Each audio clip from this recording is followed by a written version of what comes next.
Hi, it's another lockdown day in the wonderful world of COVID-19. But we're going to have some fun because I'm going to show you how to use the DJI Osmo Mobile 3 as a fake slider. Cue the intro.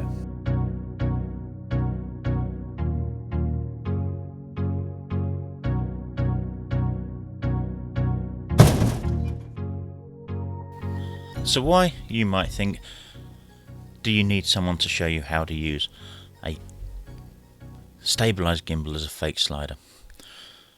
Like anything, practice makes perfect, and having some tips and tricks will help you get the best out of it. Now, I like using a monopod for this. It makes quite a difference to what you can achieve, because it gives you a stabilised point on a floor or a table or whatever it happens to be that you can work with. In many cases, when you're working with a slider, you don't want a great deal of movement, so something like this helps a lot. And this one has got a positionable tripod foot on it, which is a nice little ball joint in there, which I've lubricated to make it even as smooth as it possibly can be. It will also remove, and I can put a rubberized foot on there as well. So it depends on the kind of surface you're working with. If you're working on a very uneven surface, you might find that the rubber foot would work better. And I'm working on carpet surfaces in my studio around me here. Studio sounds so grand, doesn't it? Studio. It's my attic. But it's a studio and an office, and I do lots of stuff up here in a tiny space. You wouldn't believe how small this is and what we've crammed in. But anyway, it's another video. But anyway, back to this. This is really useful. It will give you a great deal of stability. It will give you a great deal more control than you would have with just the free movement of your hands and arms. Stick around and we'll show you a bit more. Now, if you saw my other video, you will realise that I favour using a pivoting head. This gives me an awful lot more control of the DJI Osmo Mobile 3 because we can't get a full rotation of the head because of the way in which it folds. This makes things a lot easier. Now, it's not to say you have to have one. You can still create fake slider shots without it, only it's a great deal simpler and a great deal more versatile with it. So let's put our Osmo on here. A little tip for anyone doing this: get the strap out of the way, otherwise the strap tends to get caught underneath what you're trying to attach to, and I've snapped one before. Right, so I'm going to put this on here. I always fiddle with this, so there we go. That went on smoother than I expected.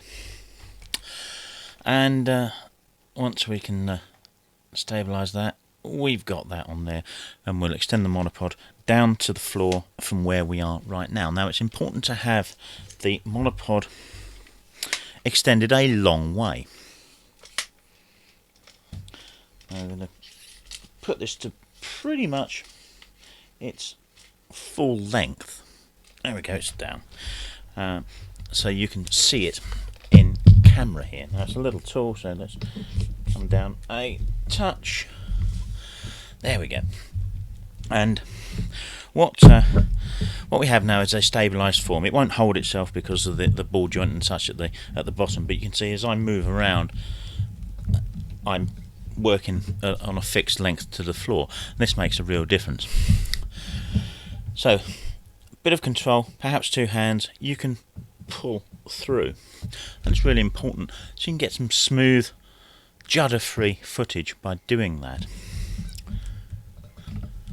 But what, of course, you need to appreciate is also that by doing this, we're effectively drawing a big circle, if you like. There's an arc going on here, and the thing that you may be worried about is the camera rising and falling as we're going through that arc. Now, it's not really that much of a problem. So if we draw a line on screen and watch the camera as it goes through the arc, you see there's barely any movement above and below that line. It's almost imperceptible. And the kind of speed that you're going to be doing this, I would suggest no one's going to see it. That little bit of up and down movement is going to be almost invisible. So there are 2 golden rules to getting this right, and it will take practice. Rule 1, move slowly. Move real slow. This is much the same as panning in terms of the speed at which you want to move, because of course you're moving the entire camera, you're not letting something move through the scene, it's the camera that's moving, so your panning speed is really important. As a rule of thumb, really you don't want to go from this side of the screen to that side of the screen, an entire screen width, in any less than about 8 seconds, and that's really slow. Let's count that. So that's 1, 2, 3, 4, 5, 6, 7, 8, and I'm probably going a bit slower than that. There. That will create a smooth movement. Now, it may not be particularly fluid on there, just a demonstration. Rule 2 is obviously you need to move in a steady fashion. There's no point in just speeding up and then slowing down there. Of course, if that's the effect you want, that's great. But you've got to be aware that in that speeding up section, you may be creating blur and a lack of detail and such, particularly as normally when we're using these kind of things as sliders, in the way in which I'm going to show you with the demos in a moment, is you're working relatively close to something. So the detail is quite important. You don't want to see the blur, you want to see silky smooth movement. You perhaps want to consider using a faster frame rate for doing this kind of work. It will allow you to slow things down and get much smoother footage than you would at, say, 24 frames a second or 30 or whatever. But of course, do be careful of mixing frame rates. Now, all of the slider shots that you'll see in a moment are shot at 60 frames a second.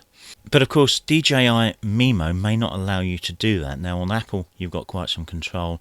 On Android, the control is patchy to say the least. I'm using it on a Samsung Galaxy Note 9, and I do not have any control whatsoever over frame rates, or indeed even shutter speeds and such. It's choosing all of that ourselves. I do have some EV control, but that's about it. So we're using Filmic Pro for this video. If you don't have Filmic Pro, if you've gone out and bought one of these and you're serious about using it, spend £15 or $15 or whatever it is on Filmic Pro, because it really is a stunning app, and I would recommend it to anybody.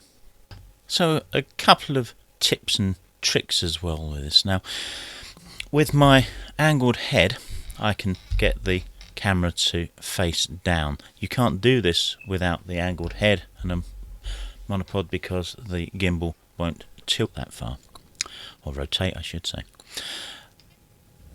So I can do kind of plan shots with it.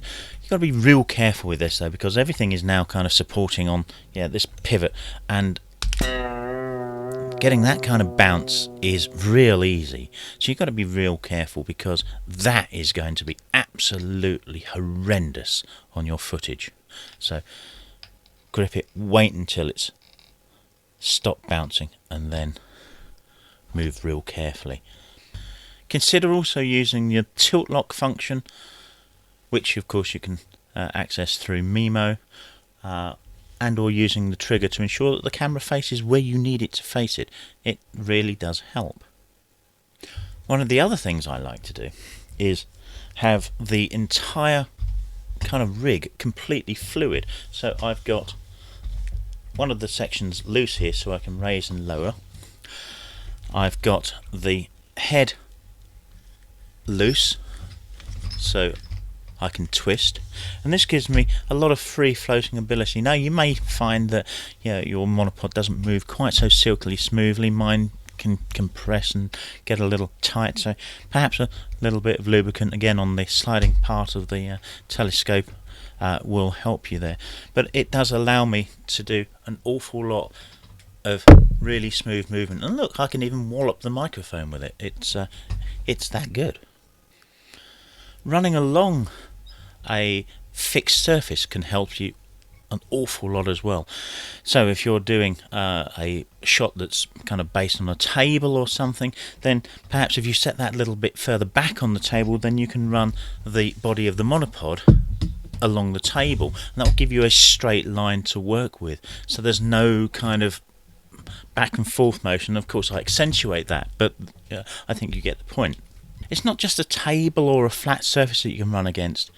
Use your fingers, use your elbows or something to keep that position, because it's position that's important here. If you've got the free movement of your arms and your wrists and everything else, it's really easy actually not to make that a terribly fluid movement. Now, it feels fluid to us, but when you see what that looks like in video footage, it might not be terribly fluid in at all, really. You could just find it's a bit juddery or it's a bit wavery or such. So use a surface and pull along it. It does really make a difference. Something else that I found useful is the spin shot function of the gimbal as well.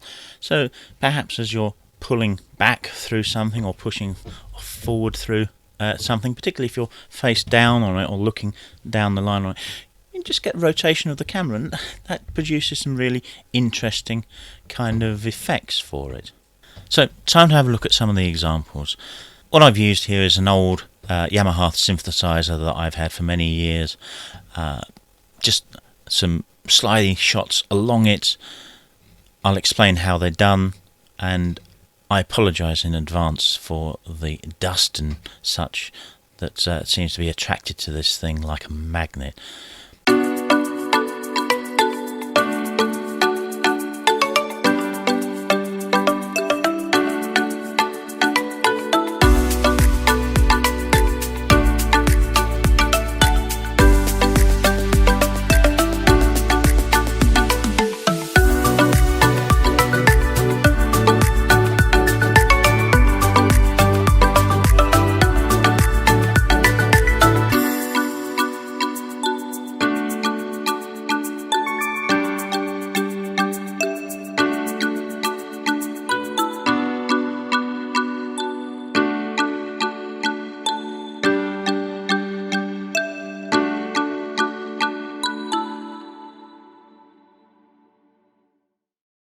So the area that I'm working in here to shoot this is really, really small. So that's the staircase down to the house from the attic, and you can see I'm right on the edge of it. So I've got to be real careful here, and obviously it's limiting me a little in where I can move, because it could turn out to be a very different video entirely. The plank you can see here, I've clamped to that shelf in the cabinet, and I'm supporting it on the lighting stand at this end, and I basically use that as a guide. I'm running the back edge of my monopod down that to get a straight line, and to make sure it doesn't move this end, I simply clamp it between my legs.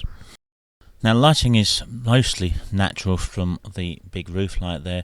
I think I may have used these studio flash units which we're using in modelling capability. The small ones have got no guts to them whatsoever. This big Bowens is pretty bright, but I can't remember actually using them now, because we did so many takes of this, mostly because Filmic Pro started causing me some difficulties, and a bit more on that coming up right now. Had an absolute nightmare with Filmic at the end of this this production. I've been plagued by it not recording at 60 frames a second. I don't know why it's doing it. Sometimes it does, sometimes it doesn't. At the minute it's 24 because I don't need the slow mode and such. But I only notice it when I export the files into the computer, load them into the edit suite, and then it says they're 24, and it's like, what the bloody hell is going on? And I don't know what's going on, in truth. I've noticed the phone getting really hot whilst doing some filming, so that might have something to do with it. I don't know. I really don't know. Well, it's annoying to say the damned least. And then, doing an explanation of how I'd shot the footage, I noticed, again, only really whilst I'd got it back into the computer, that my voiceover had gone. There was no audio whatsoever. It was exporting an audio channel with the video, but there was nothing on it. And what the hell's going on? Maybe the microphone that I got plugged in wasn't working. So I tested it, and I just couldn't get anything to work with Filmic audio-wise whatsoever. It just would not record. The level meters were flat as anything, nothing. Restart it, restart the phone, reboot the phone, turn it off, turn it on. It said nothing, but nothing worked. So, sod it. Uninstall, reinstall, and now it's working.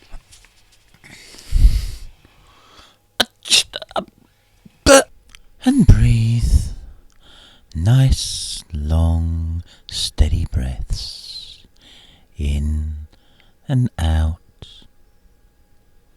In and out.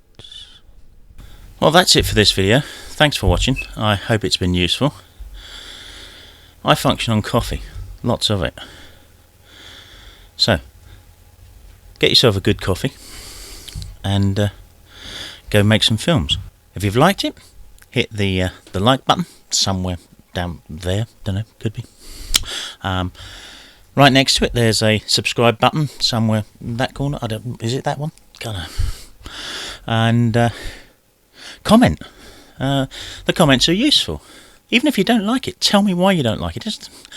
Don't just tell me that you don't like it. Tell me why, and then we can improve.